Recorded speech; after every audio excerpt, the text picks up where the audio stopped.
মই বৰ্তমান উপস্থিত আছোঁ গৰুখুটি কৃষি প্ৰকল্পত চিপাঝাৰ সমষ্টিৰ যি গৰুখুটি কৃষি প্ৰকল্প আছে গৰুখুটি কৃষি প্ৰকল্প হৈছে মুখ্যমন্ত্ৰী মহোদয়ৰ সপোনৰ কৃষি প্ৰকল্প। এই গৰুখুটি কৃষি প্ৰকল্পই বিগত 2021 চনৰ পৰা ইয়াক প্ৰকল্প হিচাপে উন্নীত কৰি এতিয়ালৈকে যথেষ্ট সংখ্যক কাম কৰি আছে। আমি মোৰ সহযোগীয়ে ইয়াৰ পৰিৱেশ দেখুৱাইছে। এয়া হৈছে গৰুখুটি কৃষি প্ৰকল্পৰ পৰিৱেশ। এতিয়া এয়া যথেষ্টখিনি কৰ্মীয়ে এতিয়া মাটিমাহ তুলি আছে।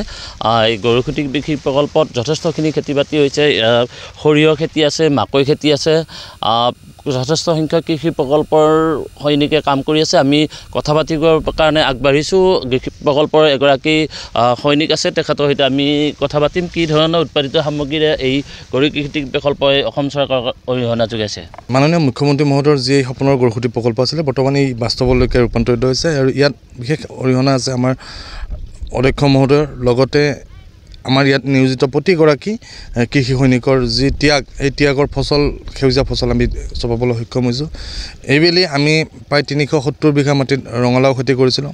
960 বিঘা মাটিত আমাৰ মাটিমাহৰ খেতি আছে। 1270 বিঘা মাটিত আমাৰ মাকৈ খেতি কৰা হৈছে। 860 বিঘা মাটিত আমাৰ সৰিয়হৰ খেতি কৰা হৈছে। 140 বিঘা মাটিত আমাৰ তিলৰ খেতি কৰা হৈছে আৰু তাৰ লগতে প্ৰায় 40 বিঘামান মাটিত আমাৰ বিভিন্ন পাচলি খেতি কৰা হৈছে। আৰু বিগত বৰ্ষৰ তুলনাত এইবেলি আমি যথেষ্ট পৰিমাণে খেতিত আমি আগবাঢ়িবলৈ আমি সক্ষম হৈছোঁ। বিশেষকৈ আমি ইতিমধ্যে ৰঙালাও প্ৰায় 230 বিঘা ৰঙালাও বিক্ৰী কৰি প্ৰায় 55 লাখমান টকা আমি ইতিমধ্যে আমি ৰাজহ সংগ্ৰহ কৰিছোঁ। ঠিক সেইদৰে সৰিয়হৰ ক্ষেত্ৰত সৰিয়হ আমি এতিয়া সিঁচা হৈছে। এতিয়া সৰিয়হটো আমি এতিয়াই ক'ব নোৱাৰিম, যেতিয়া সৰিয়হৰ ফচল হ'ব তেতিয়া আমি সেইটো বিষয়ে আমি জনাব পাৰিম। আলু শাক পাচলি নিশ্চয় আলু শাক পাচলি এনেকৈ মিলি আমাৰ প্ৰায় 40 বিঘা মাটিত বিভিন্ন ধৰণৰ পাচলি আৰু যিসমূহ পাচলি উৎপাদিত হৈছে সেইখিনি আমাৰ থলুৱা বজাৰ আৰু গুৱাহাটী বজাৰলৈকে আমিতো পাইকাৰী ৰেটত দিয়া। এতিয়া বৰ্তমান কিমান সৈনিকে কাম কৰি আছে? এতিয়া আমাৰ পুৰুষ আৰু মহিলা মিলি পুৰুষ মহিলা আৰু আমাৰ যি আমাৰ বিষয়ববীয়া আছে প্ৰায় 330 গৰাকীমান আছে। এইটো এটা যিহেতু এটা চৰকাৰী প্ৰকল্প, ইয়াতে সকলো কৃষি সৈনিকে মানে সকলো লোকে প্ৰথমতে কাম কৰিছিলে, কিন্তু কামত যিসকলে কামচোৰ আছিলে কামচোৰসকল গুচি গৈছে আৰু যিসকলে কৰি আছে নিষ্ঠা সহকাৰে কৰি আছে। মানে এনেকুৱা আছে কিছু কামত গাফিলতি কৰাসকল গুচি গৈছে। কামত গাফিলতি কৰাসকলে নিজে স্বেচ্ছাই মানে এই ক্ষেত্ৰত ত্যাগ কৰি এৰি গৈছে। এতিয়া যিসকল মহিলা কৰি আছে আপোনালোকৰ এই আমি য'ত থিয় হৈ আছোঁ ইয়াৰ পৰা খুব বেছি 1 কিলোমিটাৰ ৰেডিয়াছৰ গাঁওখনৰে কৃষি সকলোবিলাক।